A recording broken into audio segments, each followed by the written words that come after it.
Welcome to Afterthoughts, everybody. This is our recommend or refute episode. You know the rules of the game here, okay? We go around the table, we talk about stuff that we liked that we watched recently, or stuff that we didn't like that we watched recently, and we give you our honest opinions about it, and then we give you a verdict. Should we recommend it or refute it?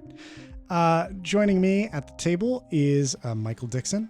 What's up, John? Hey! You watched some holiday stuff, didn't you? What'd you watch? You watched Love Actually? Love is all a fuck, wank, bugger, shitting, ass, head, and hole. Is that in the Criterion Collection yet? You son of a bitch! I did. I did watch Love Actually with the lady friend. Oh dear me! How are the mighty fallen? I could safely put my hand up my arse and say that is the worst I've heard this century. Let's move on, shall we? Yes, of course. A ringing endorsement for Love Actually. Michael Dixon, everybody. And also joining us, our guest from the last episode, my brother, Mark Garcia. Hey, how's it going, guys? It's going all right. Ready to hear about recommendations or refutations. Folks, I am your host, John Garcia, of course, and now let's hop right into it. So, Mark, what do you have wrapped for us under the Christmas tree this year? Yeah, so this holiday season, I decided to take a trip down memory lane and rewatch a series I haven't seen since my now wife and I started dating. And that is, I'm rewatching Battlestar Galactica. Moments ago, this ship received word of a Cylon attack against our home worlds is underway. The world is over. Humanity's children are returning home. The fight is just beginning. This war is over. We lost. We have 50,000 people left. We leave this solar system and we don't look back. Jump! The series that redefines science fiction. Yes, we're tired. And yes, we are still expected to do our jobs. It won't be an easy journey, but I promise you one thing. Earth will become our new home. So say we all. So say we all. So say we all. Battlestar Galactica. So this is not the original 1970s Battlestar Galactica. This is the Battlestar Galactica that came out in the, I guess, late aughts to early 2010s.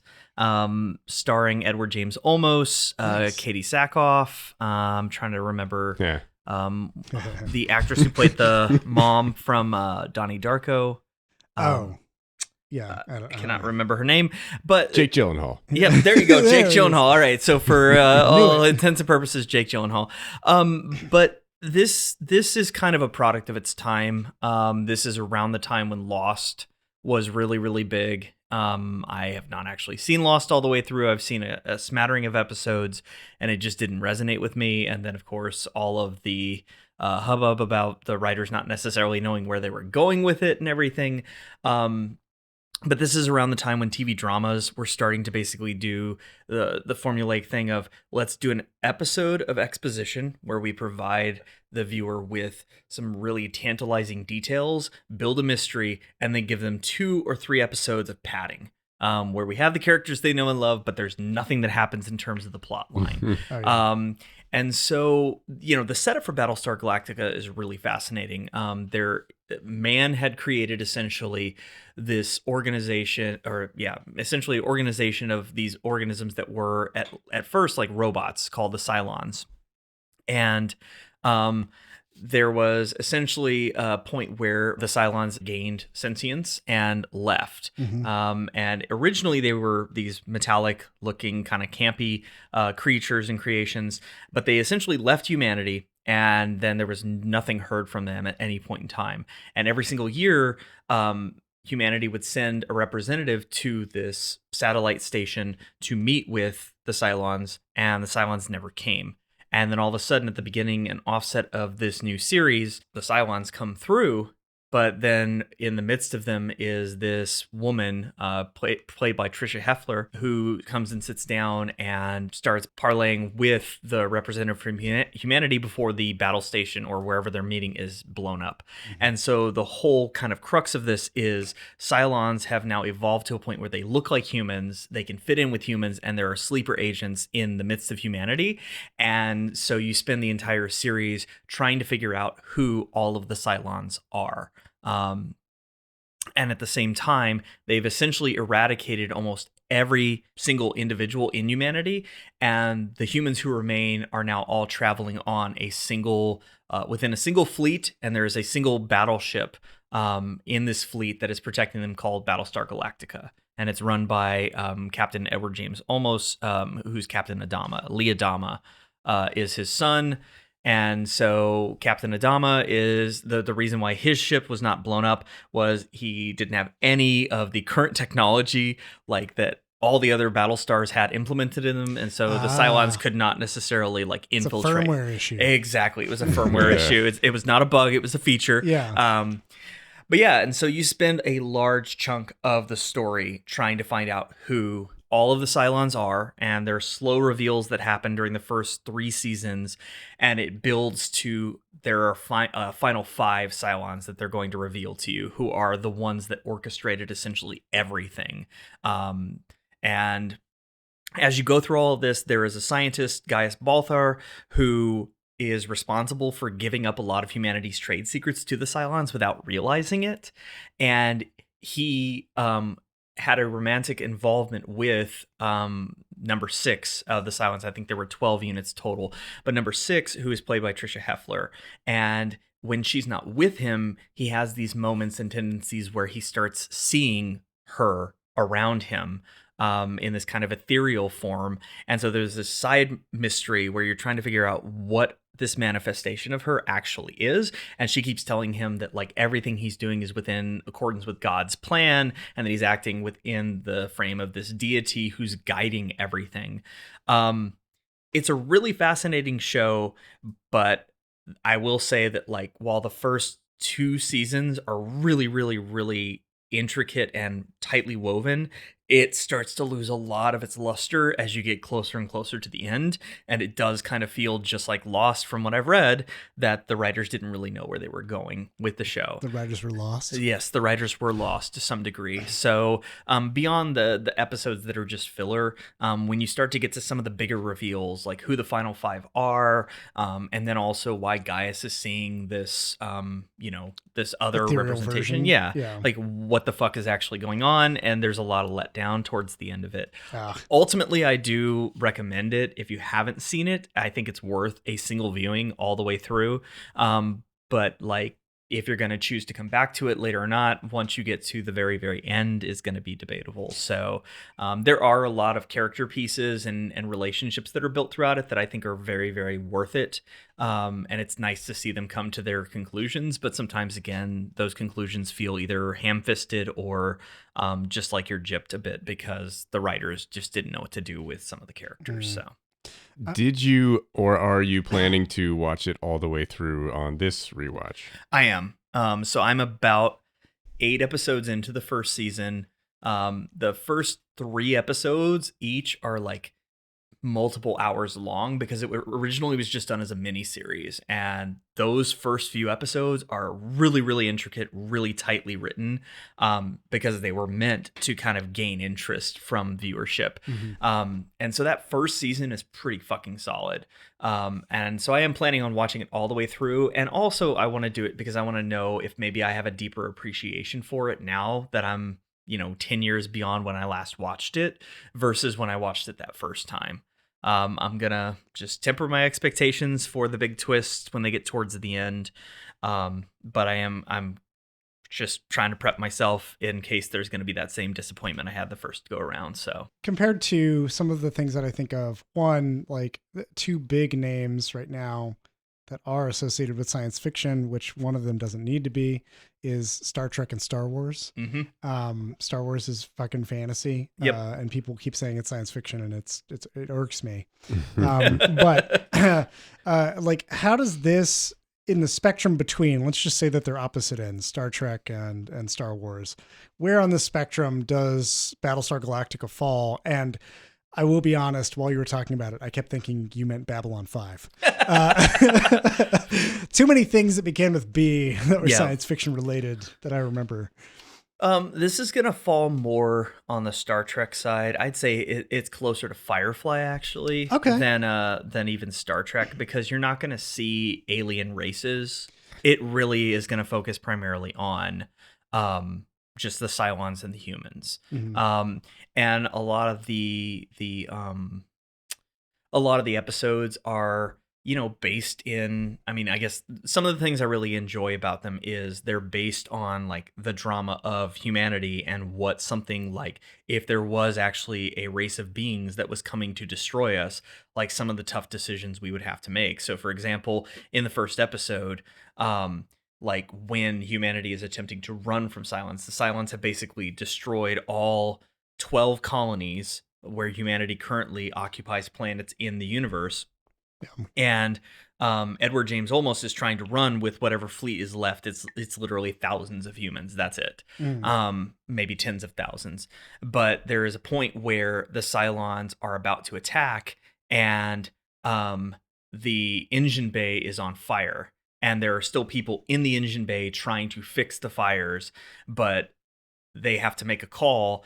And to get the engines up and running, they've got to basically open the airlocks and just flush out that fire, so that they can do a light speed jump. Gotcha. And so they have to make that call, and there's fallout amongst the crew disagreeing with the XO and the people who make the decision. And they're like, look, if so-and-so had to make the decision, they would have made the same fucking decision. And that's just kind of what we've got to do. Yeah. And then there's several other instances where it's kind of like that. So there is quite a bit of drama built between the characters. There, at any given point in time, can be deaths that are both expected or unexpected. And it does a pretty good job of having a larger cast, but also spending good amounts of time with each character, so you can actually start to develop connections with those characters. Yeah. And the characters are smartly written too. Like every single one kind of behaves the way you would anticipate it to. I think, Faster Than Light is really the only science fiction aspect beyond just obviously like them all living in space. Yeah, in space. And what they're really trying to do is, at this point in time in humanity's existence, they have been so far removed from Earth. Like they've colonized the whole galaxy that they don't actually know where Earth is. And so part of them, it's almost kind of like a weird sci-fi Noah's Ark that they're trying to basically make their way back to Earth with whatever, shreds of humanity are left. Gotcha. So, yeah. It sounds like there's a lot more tension to it. Just because like Star Trek is usually, hey, we're having adventures. There's ethical quandaries that happen among those adventures, but there's not necessarily a through line. There are obviously like factions that surface and everything else, but here it's like clear cut. There's Cylons and humans, and we have no idea who might be what. And there's more of that suspense that they play on. So, okay, I can see that. Do the episodes feel big? Do they feel like more claustrophobic? Like when we're talking about the average episode, is it more of this takes place on the deck and we're seeing that? Or is there more of like an interstellar thing of them trying to look at other potential planets? Is that Earth or like that kind of stuff? They do a pretty good balance in the initial episodes of having it exist outside of just the fleet that's traveling. So like you've got a couple of marooned members of the fleet who wound up on various planets.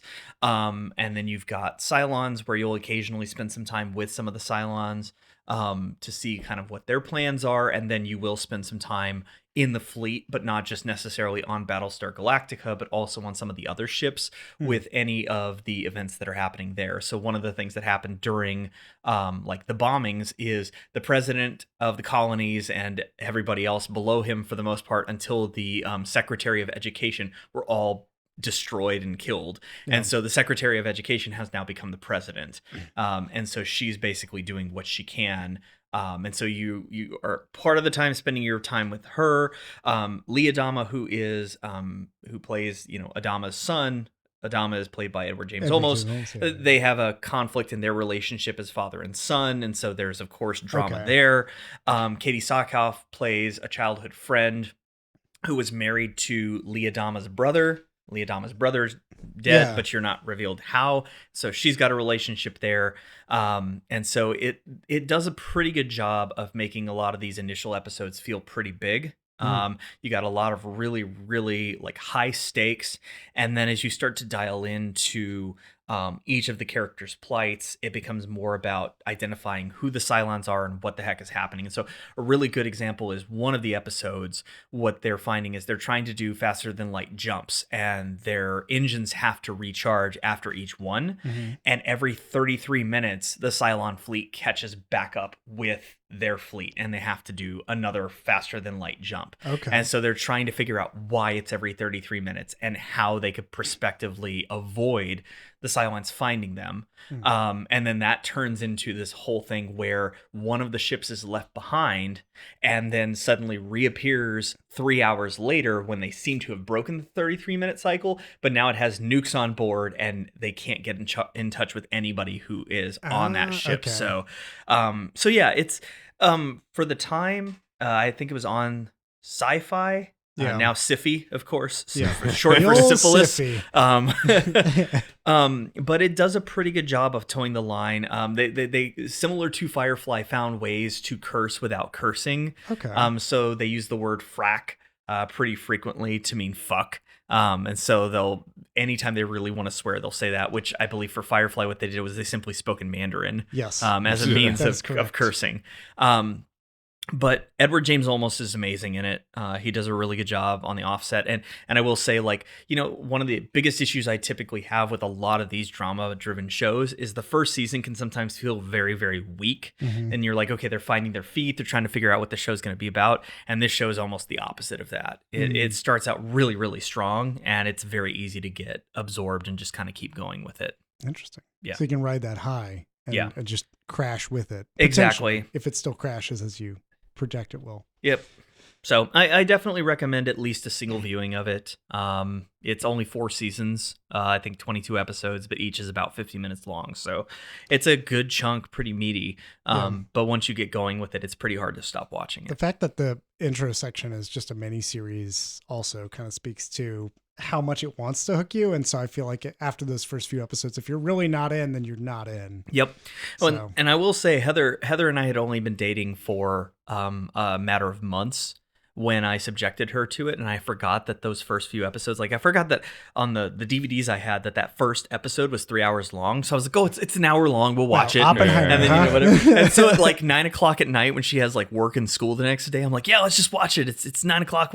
It'll be done before you know it. And then like she's like, I need to go to bed. It's 10:30. I'm like, oh no, it's only like 15 minutes more. And then it's like 12:30, and she's like, what the fuck? But then like the next day she came back home and she's like, all right, let's watch the rest. So I think that's a mark of a good show. There you go. That's funny. Yeah, Typically the only time I watch the Sci-Fi Channel is during the summer when they put out a Your bunch of shitty shitty schlock shark movies. You do your schlock version? Yeah, that's my Schlocktober. Sharknado and like, Giant Spider. Yeah. Yeah, the Sharknado movies.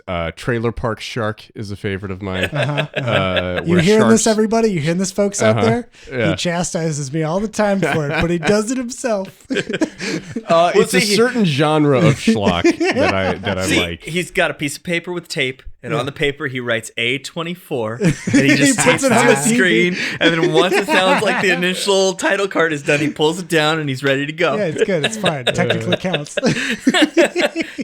They'll all be restored by the Criterion Channel. Chooses the French dialogue option I from the can't wait. language menu. Can't wait for those movies to show up on Vinegar Syndrome. I have a Blu-ray of all 6 Sharknado movies. Wow. I knew you would. I have not cracked it open since I purchased it, but I like the absurdity of them and just how Yes. stupid they are. Yeah. Oh, man. Yeah, I haven't watched the Sci-Fi Channel since I guess Futurama was on it. That's really the Yep. last time that I've ever. This Don't is think about this is one of the few gems I think came from the Sci-Fi Channel. So I would I thought it was really funny when they started showing wrestling on the Sci-Fi Channel. In a way, it can be science fiction, I suppose, if you had Dr. Destroy or some shit. It's definitely fiction. I'm not sure how much science is involved. The sweet science of wrestling. those steroids didn't make themselves. Touche. Oh man, there's got to be some science in how to make a man macho. Brother. Well, cool. That's a recommend for Battlestar Galactica. I have to stop myself from saying Babylon 5. It's just Babylon Galactica. Yes, that's right. Battlestar 5. Dixon, what do you got for us? Yeah, so I did watch Love Actually this week. Oh, Jesus, not that crap again! But that is not what I want to talk about. I want to talk about American fiction. Monk, your books are good, but they're not popular. Editors, they want a black book. They have a black book. I'm black, and it's my book. You know what I mean. Look at what they publish. Look at what they expect us to write. I just want to rub their noses in it. I'd be standing outside in the night. Deadbeat dads, rappers, crack. You said you wanted black stuff. We sold your book. No. We believe Mr. Lee has written a bestseller. It's a joke. The most lucrative joke you've ever told. Now, is Stag a pseudonym? Yeah. Mr. Lee can't use his real name. Is this based on your actual life?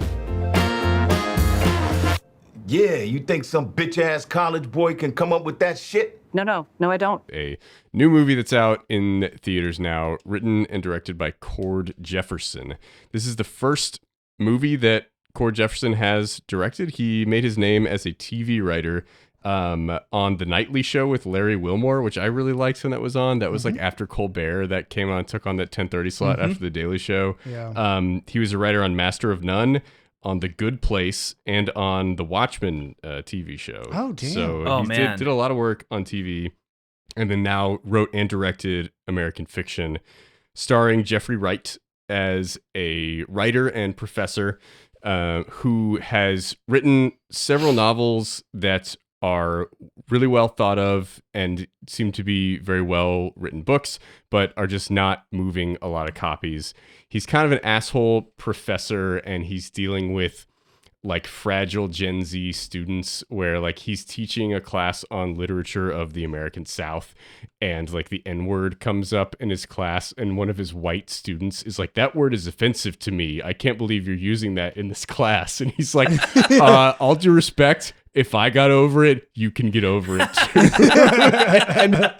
And then promptly has a meeting with administration where they're like, "You're offending the students." And it's like, when did they all get so goddamn sensitive? Like, you need to take some time away. And so he has to go to Boston to see his family. And he's kind of a character who has separated from his family as an adult and kind of views that as a badge of honor. Like he has kind of moved on and done his own thing. He doesn't seem to really enjoy interacting with his family. He has an elderly mother back in Boston and a sister who's living there, played by Tracy Ellis Ross, who is kind of taking on the burden of her care.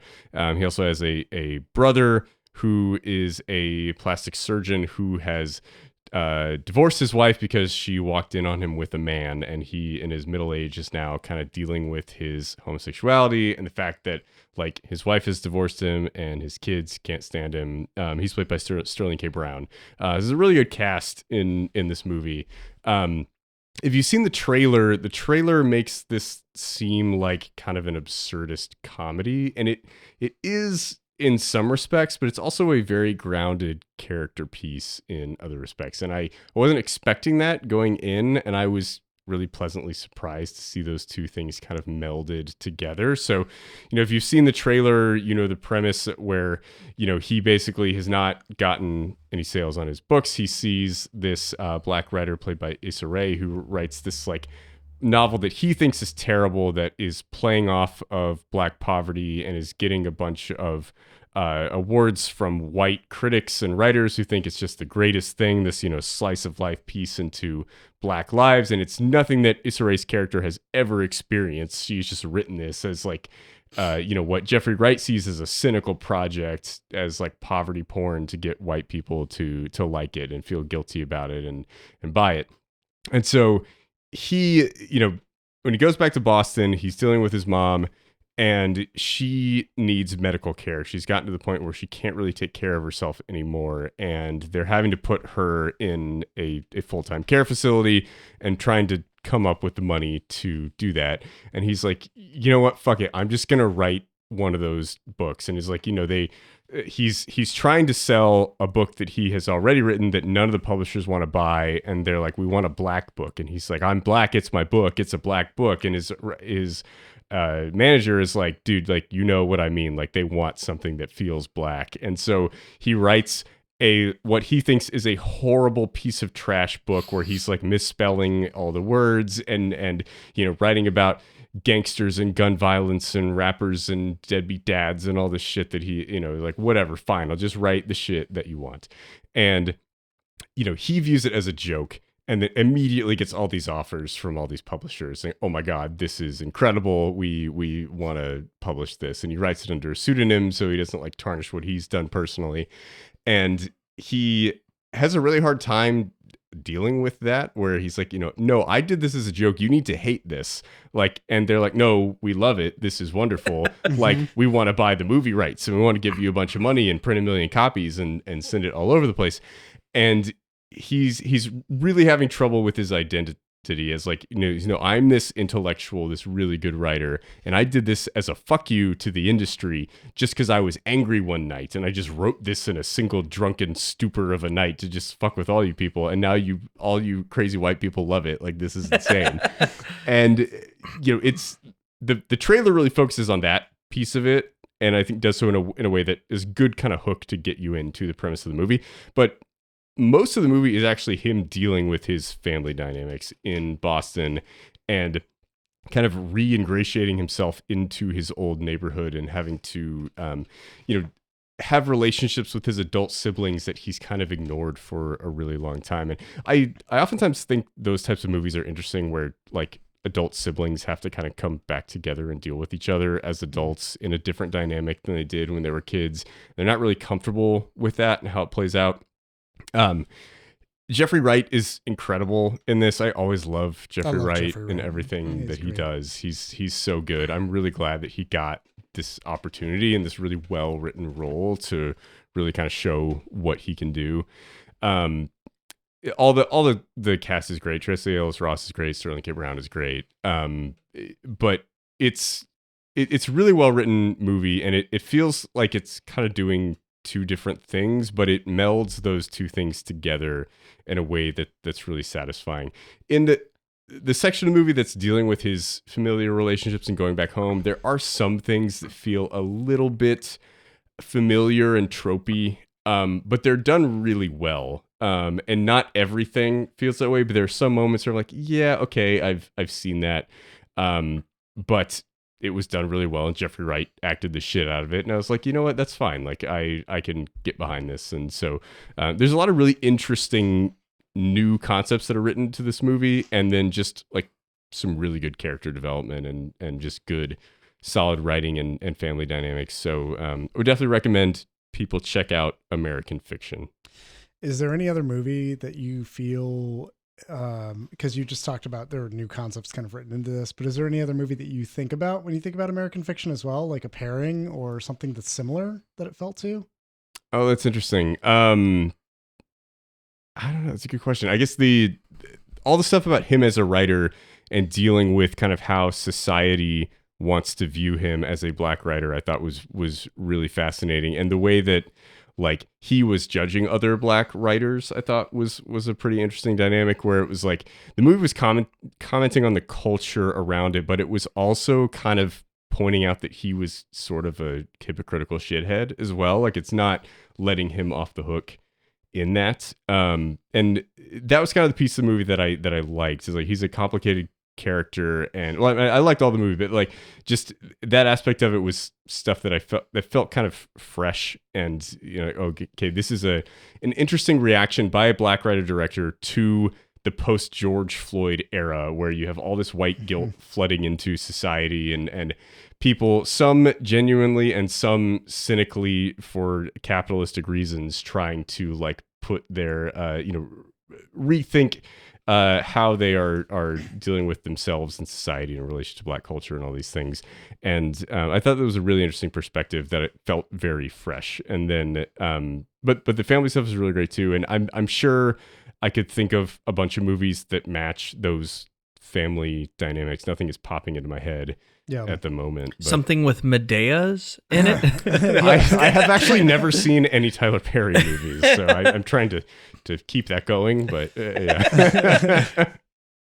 Because the entire time he talked about it, I could only think of movies that were kind of the antithesis to it, or something that re-emphasized the points that American fiction would make. Like, oh, if you watch this movie and you watch like The Blind Side, or if you watch this movie and you watch Green Book, or like any of those that have to meet that. I know, like, as much as I'm not a huge fan of like Seth Meyers, I don't know who, I'm not entirely sure who is, but it's out there. There are some people. Whoever's out there is out there. But he did do one funny sketch I liked on his show that was all about like exploiting the white savior trope from like any of the historical movies where they would show like a strong black woman doing something or a strong black man. And Seth Meyers was the guy who just wandered in and did like one fucking little thing that let them like live in white society. And everybody's like, oh my God, he's so brave. Like, I thought that was a fucking brilliant sketch, just scathing satire. So yeah, I'm really interested to see American fiction.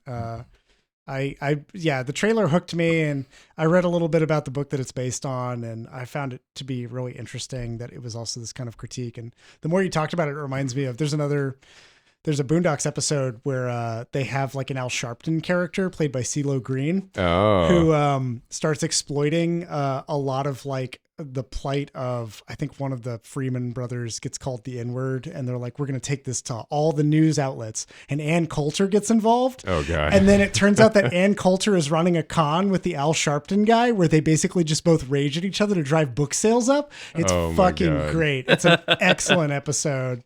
But yeah, like that's what it reminds me of, is like, you just got to play to that pander. Like that's really what it is in a lot of the people want to see things that they think are authentic, not that actually are authentic to an experience or an understanding. Yeah. And there's an interesting moment between Jeffrey Wright and Issa Rae's characters where he ends up in a like working relationship with her, where he's like, she's criticizing a book that he thinks is similar to hers, and he's like, why do you think that's pandering? So do I. How is that different than your book? Mm-hmm. And she's like, clearly, like, she's a college graduate. She like went to a private college. She's an intellectual. She worked for a big publisher in New York. She's like, what the hell are you doing? Like, this is not your life. What are you doing? And she's like, I did a lot of interviews to, this is based on real things of people that I talked to. But like, she feels like, she thinks like, I wrote this real thing that's legit, and I did the journalistic thing of going into the slums and writing about stuff. And it's like, to some degree there's value to that, right? And so the movie is like not really casting, like, it's letting you kind of determine how you feel about all these characters, and all of them have their flaws and their their strengths. And I think it's, I like that. I love movies that have complex characters like that. Like, we're not just going to make everybody good or bad, and you just kind of have to figure this out for yourself as you go. Yeah. Sounds like a better and more mature writing of some of the aspects of the movie Crash. Oh yeah. I think would be a good one. I know you haven't seen it, Dixon, I but have not. It is very back like after school special feeling in a lot. Like, it's very manipulative in forcing you and making you feel certain ways about certain characters, and characters freely and openly talk about topics and in ways that they would never do in real life. Nobody's gonna be that blatantly racist. Yeah, and so it is very much like the racism and stereotyping is like more at the surface and in your face, and every single character has it as a quote unquote flaw in addition to having strengths. But it very much feels like a bunch of execs and writers got into a room and said, how can we make a movie that checks these boxes and does this? And the movie has a couple of merits. Obviously, like, I know it won for Best Picture that year, and I used to be very, very like hot on it when it first came out. But in rewatches, I'm like, man, this is very, very manipulative. And so this sounds, this sounds like a much more like grounded approach to basically trying to both point out some of the issues that exist for both African Americans in general, as well as like the white guilt and what that is doing to like the message, in addition to them trying to basically be authentic to themselves, and without it being overtly pandering, like you were saying. It sounds like it really does force the viewership to kind of sit with it, whether you're uncomfortable or not, and think about it and what it might mean. So that's interesting and very appealing to me. I like the concept of that debate of where do you draw the line between your work is genuine and mine's not, or vice versa. Like that seems like an interesting prospect, in the fact that they didn't identify which is which.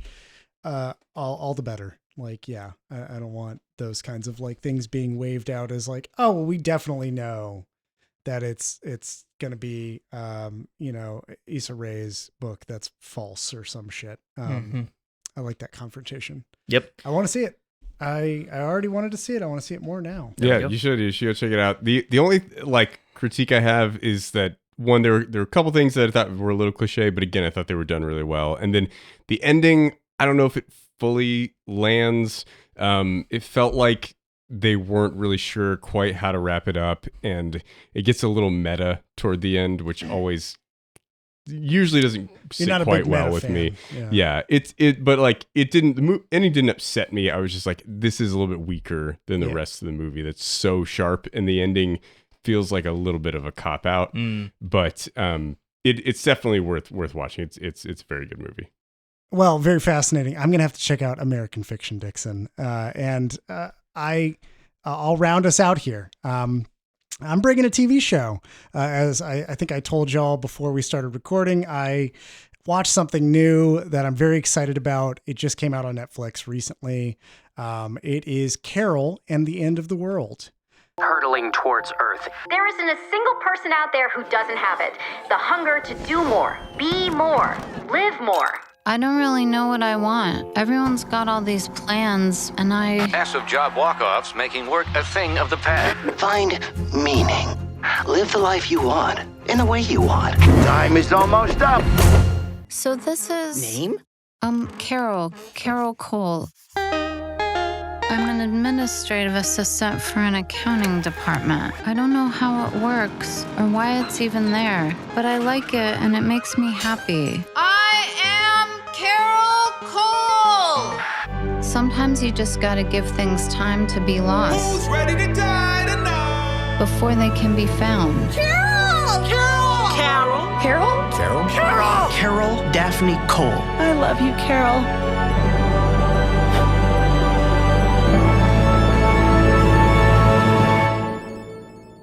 This show stars Martha Kelly. She is an Austinite. As far as I've known, she was in some Master Pancake shows. She's been in a few other things. I've seen her do some stand-up. She's gone on to have, I would say, a successful career doing what she wants to do in Hollywood. She was in a Marvel movie for like 5 seconds in Spider-Man. I think that she was in another Spider-Man, and then she was in Baskets with Zach Galifianakis, which I've heard a lot of rave reviews about, and that show being wild. I haven't really watched it, but everything that I've kind of seen Martha doing, I've been like, yeah, go get it, Martha. That's fucking awesome. So when a trailer came out for this show, Carol and the End of the World, it's kind of animated in a similar style to other Netflix shows that I've seen recently. That doesn't really describe it, but if you've seen one of the Netflix animated shows, like the one about the Conspiracies Corporation and all this other stuff, you sort of know what the animation style might look like. And Carol and the End of the World has a style that I would say is like understated and yet fully utilized in the best ways it can in a medium. It has some trippy, surreal scenes. It has a lot of other things, but really the important thing is it's about Carol and the end of the world, as the title hints. This show kicks off by showing you that the Earth is on a collision course. Not the Earth isn't traveling, but a planet is on a collision course named Kepler with the Earth. Everybody will be dead within 7-ish months. Carol, being one of those people, is trying to figure out, she's struggling to figure out exactly how she wants to live her life and what she wants to do. Where people around her are spray painting Carpe Diem on cars and live, laugh, love in hotels. She is trying to find normalcy in the chaos of paragliders through the city and abandoned cars. The opening episode, she talks with her parents about it, and her parents are very concerned because the neighbors reported that they saw somebody who looked like her sitting alone in an abandoned Applebee's and waiting, to which Carol denies this and lies and says that she is actually picking up surfing, which her parents then gift her a surfboard for.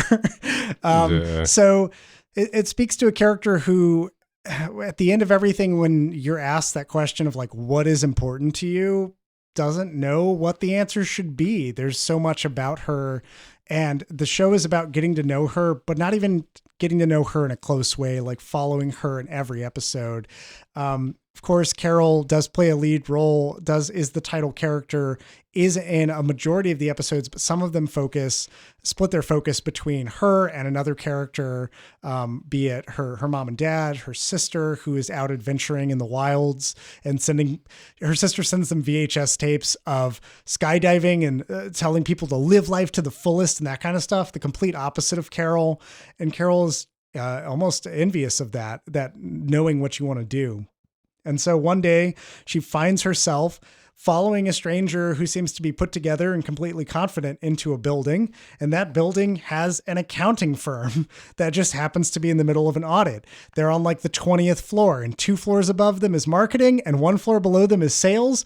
But both of those floors are completely empty. So they're living some kind of weird fucking lie and trying to keep it together. And as an accountant, that sounds like something accountants would do at the end of the world. And everybody on that floor is way more concerned with the amount of toner in the printers and the copies they can make and the numbers that they need to be punching into the spreadsheet than they are that big fucking planet that's looming in the sky. And in every episode, Kepler is there, like somewhere in the distance. It is this giant hulking planet of swirling gases just hurtling towards Earth. But despite that fact, the show is not about like Kepler at all. It's not about how that's going to end.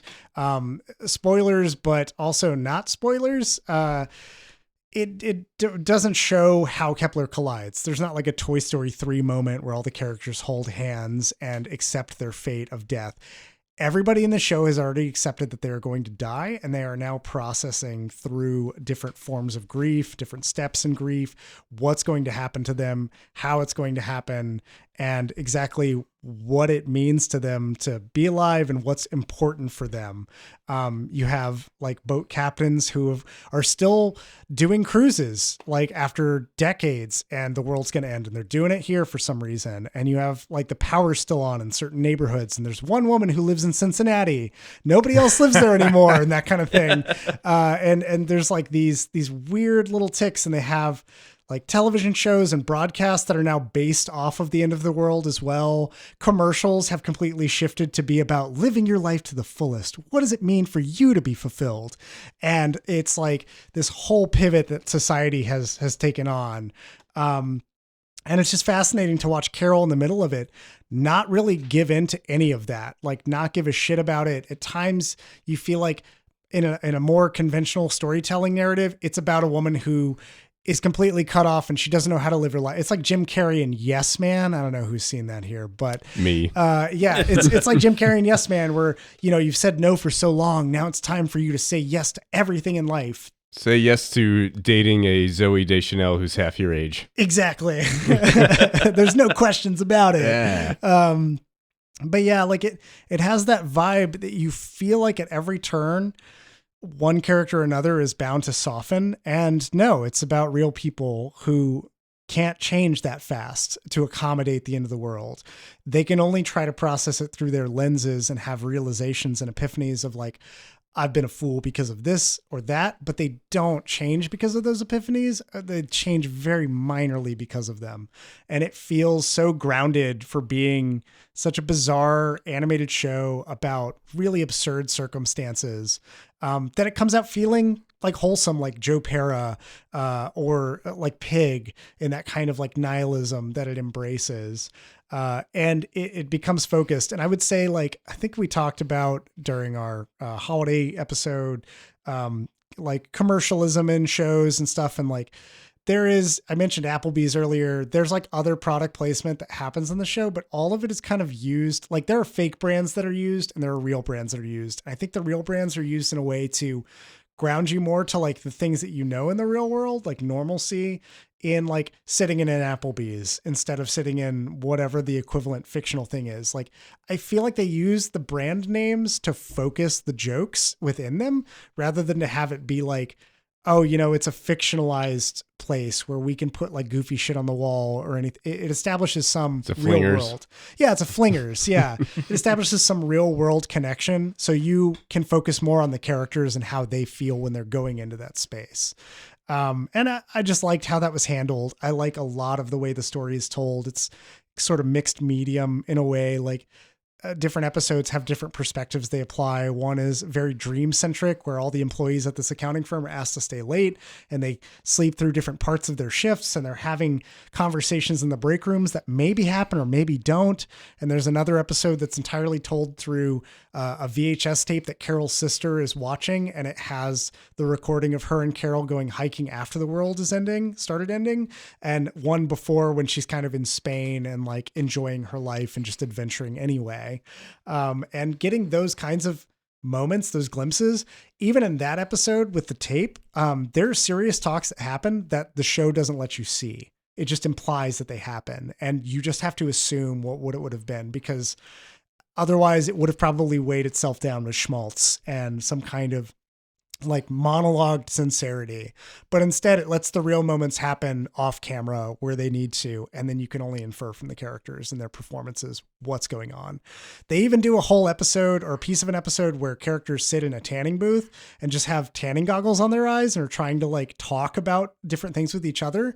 And from there, the episode solely focuses on the emotion that can be channeled in the voices. Like the facial expressions are removed because you can't see the eyes anymore. And I found it to be really fucking bold for them to take that approach to just like let the actors step it up and show you what that kind of emotion is. So yeah, Carol and the End of the World was fucking great. And I recommend it. Interesting. This reminds me, it seems like a kind of the opposite of Don't Look Up. Yeah. I was thinking about that as well. Yeah, which I really like Don't Look Up. Fuck all the critics that didn't like Don't Look Up. That movie is wonderful. But yeah, it's interesting where like, that movie is about like directly like, okay, how do you deal with the end of the world? How do you convince all of the powerful people to actually try to pull resources together to prevent the end of the world? And this seems to be more like, how do we just ignore it and cope with our lives? And like, it seems like it's a show about just denial and just kind of not wanting to deal with the, impending event. Yeah. Well, I would say like, I feel it to be a good compliment to that movie. In the sense that it takes already for granted that everybody is aware and believes that the world is going to end. Like Don't Look Up ends with everybody being urged to look up and like recognize the danger. Yeah. But it's going to hit, in hours or something like that, if I remember correctly. And everybody squandered all their chances to do anything else. And here it's like, there is an inescapable thing that humanity is now convinced and it's not as much of that cynical take. It's way more of a nihilistic take of like, okay, it's going to happen. What are you going to do about it? Everybody would probably accept it in this way. I feel like the main thing that I have always taken exception with Don't Look Up is that how dare you? There is a difference between like trying to argue climate change with somebody and trying to argue that a meteor is going to hit. At a certain point, the meteor becomes very obvious. And that's why like Kepler's a big ass fucking planet in the sky, because if we ever saw that, we would know we were fucked if it was just coming right at us.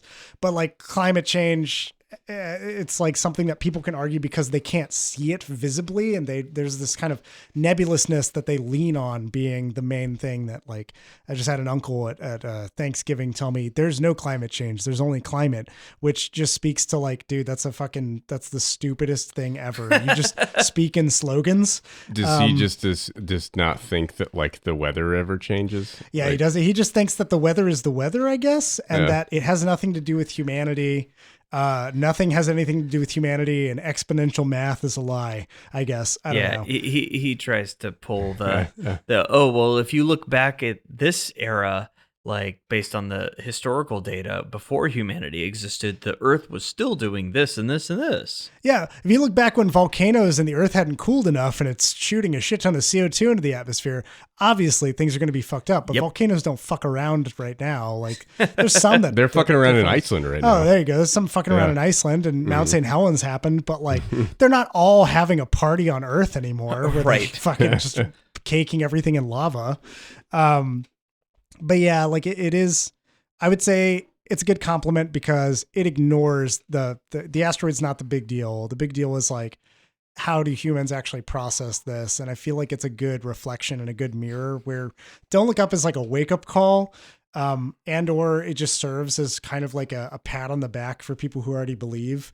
And it just, that's where like I kind of take the exception is like, I don't know who Don't Look Up really convinces because it's already the crowd that's already believing what it is. Oh yeah, I don't think that's what it's trying to do. It's criticizing. Yeah, it's criticizing like these other people, and it is very much like lashing out at those non-believers. Whereas this is like, I feel like a much more approachable thought experiment of like, okay, well, like, let's just say that you absolutely are fucked and there's no way around it. What are you exactly going to do? Like, what do you want to do with your life? What do you love? Because some people are like, oh, well, after I had my near-death experience, I started skydiving all the fucking time. But here, you don't have a near-death experience. You just have a long death experience where you're waiting for it to happen. And in that moment, like, some people just curl up and start eating Doritos, and some people are like out there paragliding. And then there's Carol in the middle of it. Like, I just want to get a desk job and like print some copies and punch numbers into spreadsheets and feel normal. There's a moment where characters bond over the sounds of The Office and the things that they love. And it's a weird, quiet moment that like I never thought about. But one of them was like, I've never worked a job in my life before this. And they're like, you never worked a fucking day in your life?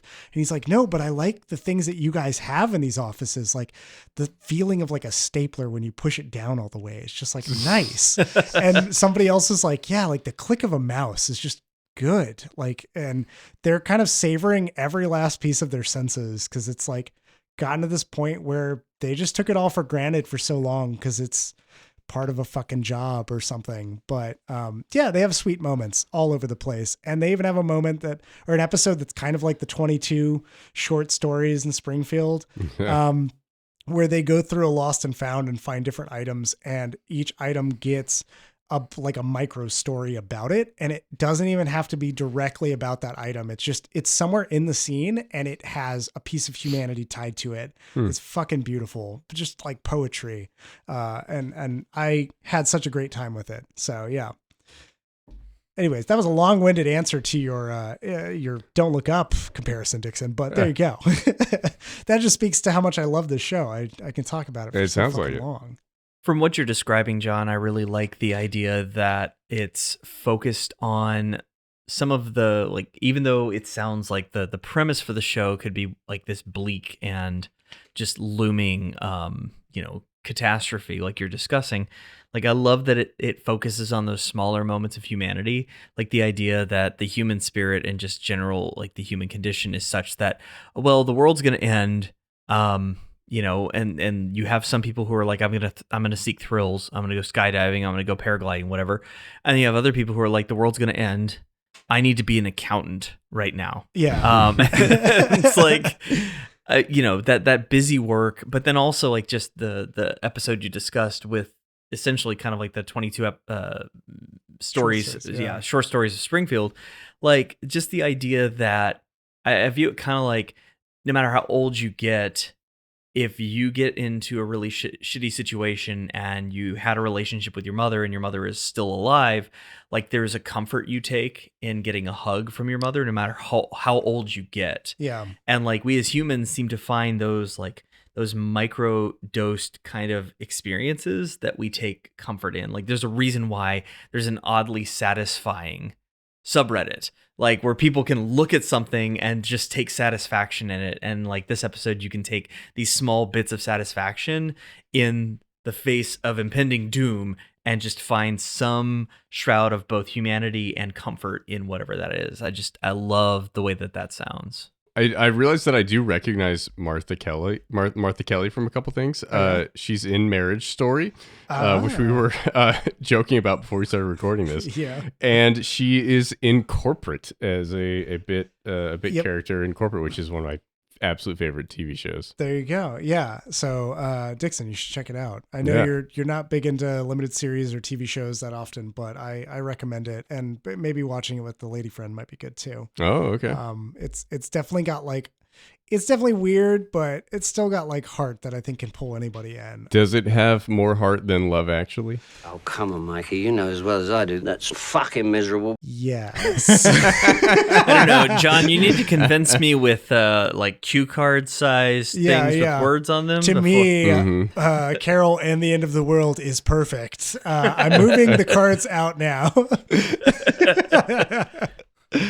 But yeah. Like they never assume in that scene, what if the guy answered the door? What if he gets off the couch and walks up to the door at any time and sees his best buddy showing love cue cards to his wife? No, Dixon, no, I have to save you. You have to stop talking about this right now.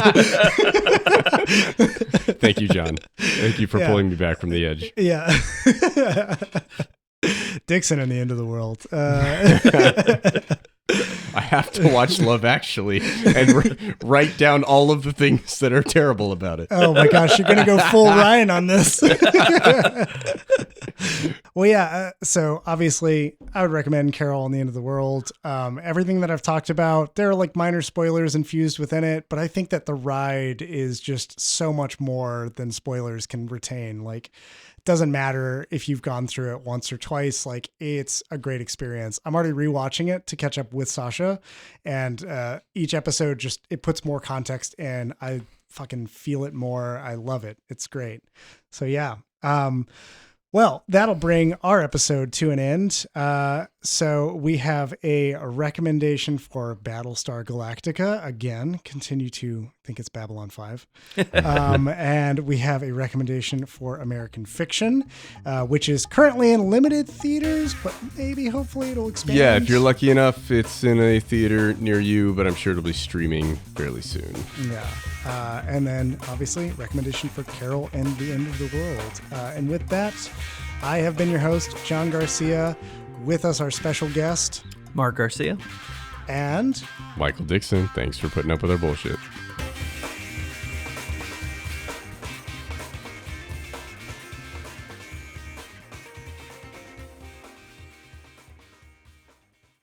Hey there, movie buffs, TV toughs, and all listeners in between. John here from the Afterthoughts podcast. I just wanted to drop in at the end of this episode and say thanks for listening. If you've got afterthoughts of your own to share, hit us up. You can find us on Twitter, Facebook, and Instagram at The Afterpod, or jump into a conversation on our Discord server. You can find info for this and more at theafterpod.transistor.fm. Thanks again for listening, and we'll catch you on the next episode.